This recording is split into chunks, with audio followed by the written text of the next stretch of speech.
Every morning, Ken jogged around a 250-meter track 4 times in 30 minutes.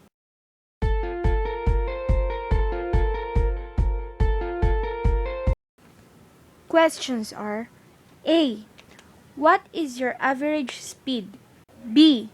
What is your average velocity? Solution for problem number 1. The total distance you have jogged is 4 times 250 meters equals to 1,000 meter. Thus, your average speed is equal to distance over time. Substitute 1,000 meters over 1,800 seconds. Answer: your average speed is equal to 0.6 meter per second.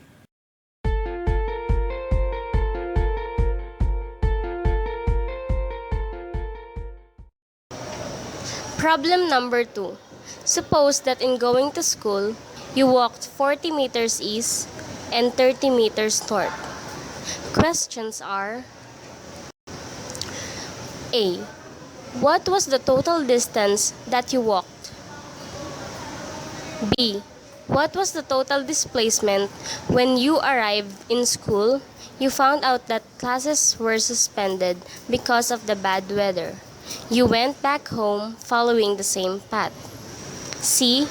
What was the total distance you walked in going to school and back home? Last, D. What was your total displacement? Solutions. A. What was the total distance that you walked? A. 30 meters plus 40 meters is equals to 70 meters. B. What was the total displacement when you arrived in school? You found out that classes were suspended because of the bad weather. You went back home following the same path. Solutions for B. And this is the Cartesian plane. 40 meters east, 30 meters north, and D, the resultant vector. D is equals to square root of A squared plus B squared. Then substitute. D is equals to square root of 30 meters squared plus 40 meters squared. Is equals to square root of 900 plus 1,600. Is equals to square root of 2,500. Then D is equals to 500 meters. Letter C. What was the total distance you walked in going to school and back home?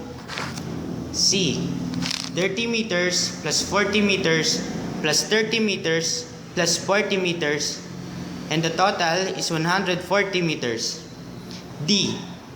What was your total displacement? Since you go back home again, the displacement is 0.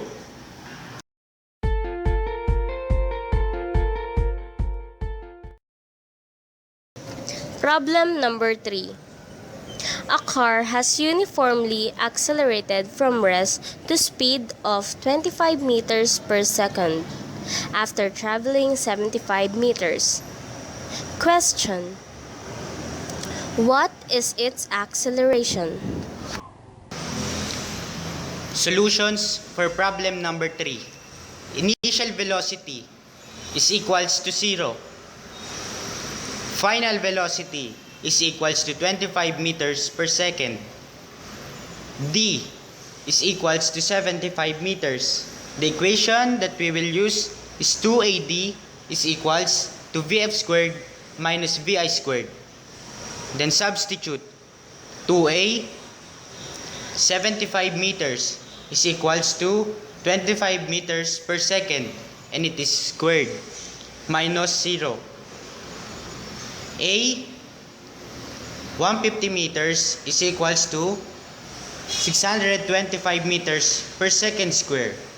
A is equals to 625 meters per second squared over 150. A is equals to 4.2 meter per second squared. Problem number 4. On a hot summer day, Janice and Micah went for a walk to see if they can find a 7-Eleven to buy a Slurpee. They first walked 3.5 kilometers east and finally 1.4 kilometers south before getting to the 7-Eleven. Oh, thank heaven! Questions are: determine the displacement of Janice and Micah, assuming north is positive and south is negative.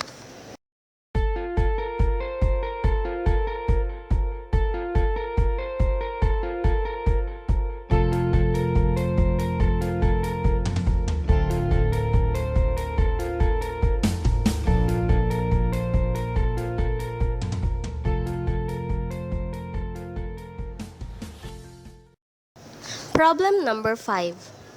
On a very special day, Ken decided to surprise the birthday boy Marvin together with their friends to have some fun in SM Manila. From the starting point, they used the escalator whose height is 12 feet and base of 16 feet. Question: what is the total displacement from the starting point?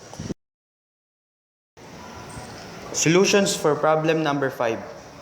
The question is, what is the total displacement from the starting point?